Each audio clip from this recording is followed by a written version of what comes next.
element in ancient Israel's worship of God was the idea of sacred space. Now, after Mount Sinai, Israel delineated this space with the Tabernacle, and for them, sacred space seems to have been about the presence of God. Now, it takes a little bit of thought for us to grasp that concept today, though, because it's no longer a main feature of Christian worship. So a worthwhile question then is, how did Israel understand holy ground and holy space? Especially considering the serious rules for the priests in the tabernacle. Now, these rules can be clearly seen in the example of the Holy of Holies, which was only to be entered on the Day of Atonement once a year by the high priest after he had ritually purified himself and offered a sacrifice for his sin. The Day of Atonement's purpose was cleansing. Now, the sacrifices and rituals removed the nation's sin so that God's presence could remain among them. And it symbolically purified the tabernacle and holy space itself so that God could continue meeting with Israel there.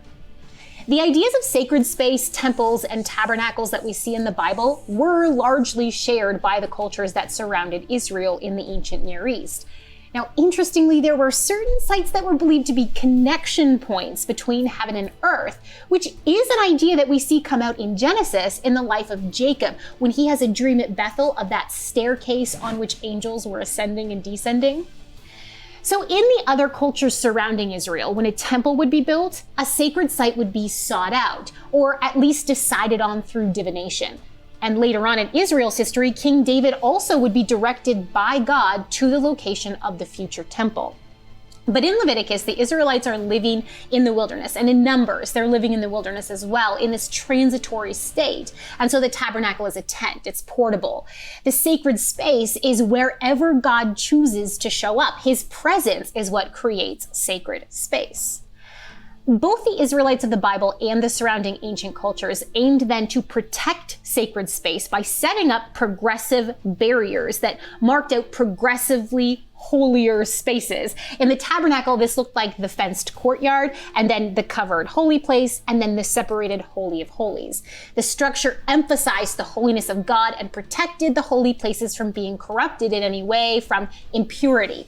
It ensured that only the holiest of people approached God's perfect holiness. In the ancient world, the temple was seen as the center of life. They were houses, residing places for the gods. So in the pagan world, mankind worked to strike a balance. They offered sacrifices and performed rituals to take care of their god's physical needs so that the god could focus on their heavenly work of maintaining life, crops, health, warfare, whatever their individual speciality was. So the sacrifices of food and drink were seen to physically cross into the spiritual world to feed the god. The process was accomplished through rituals to open the mouth of the god's idols, and through rituals like the burning of sacrifices and offerings to actually transmit them into the heavens, and through pouring out the drinks onto the ground. In Israel, the tabernacle was not seen as a house for God, but it did house the place where God would meet with Israel, who was represented by their high priest. The tabernacle did not house an idol, an image of God. Instead, it had the Ark of the Covenant, which of course held the covenant, the basis of the relationship between Israel and God. When the covenant was in good standing, God's presence could and would be with Israel. So then it's no wonder that God chose to appear above the physical copy of that covenant.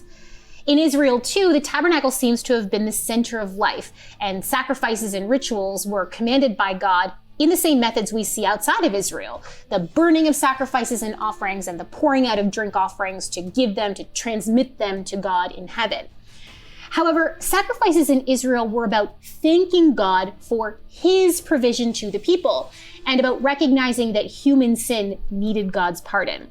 In Israel, on the Day of Atonement, it was the whole nation that was purified, driving home the point that it wasn't just the Levites who are God's priests, but the whole nation of Israel. God had a global agenda, and he had chosen a place, the Promised Land, and a people, Israel, to begin his work. Israel's job was to theoretically keep themselves and their land separated, holy, for God's purposes.